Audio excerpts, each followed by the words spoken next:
नमस्कार, मी दिलीप स्वामी, जिल्हाधिकारी छत्रपती संभाजीनगर बोलतोय।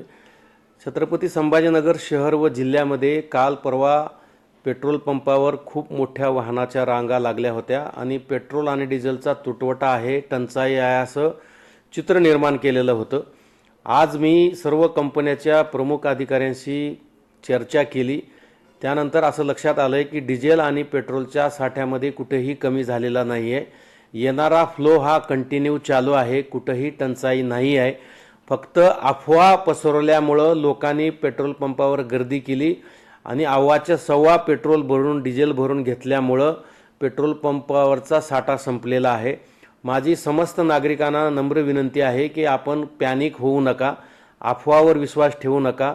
डिझेल आणि पेट्रोलचा साठा मुबलक आहे, सातत्यानं तो येतो आहे। येणाऱ्या गाड्या या नियमितप्रमाणे येत आहेत। जसं जसं नेहमीप्रमाणे गाड्याची आवक होती त्याचप्रमाणे गाड्याची आवक चालू आहे।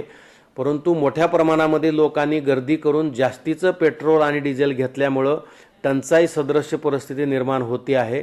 तरी माझी नागरिकांना विनंती आहे, अफवावर विश्वास ठेवू नका। डिझेल आणि पेट्रोलची कुठलीही टंचाई नाही आहे, टंचाई होणार सुद्धा नाही आहे। कुठलेही भाव वाढण्याची चिन्ह नाही आहेत, लक्षणं नाही आहेत। परंतु काही लोकांनी जाणीवपूर्वक अफवा पसरवून लोकांना पॅनिक केलेला आहे। अशा लोकांचा आम्ही शोध घेतो आहोत ज्याने अफवा पसरवलेला आहे ते, आणि जे कोणी अफवा पसरवतील आणि लोकांना पॅनिक करतील त्यांच्यावर कायदेशीर कडक कारवाई केली जाणार आहे। त्यामुळं माझी नागरिकांना विनंती आहे, अफवा पसरवू नका, लोकांना पॅनिक करू नका।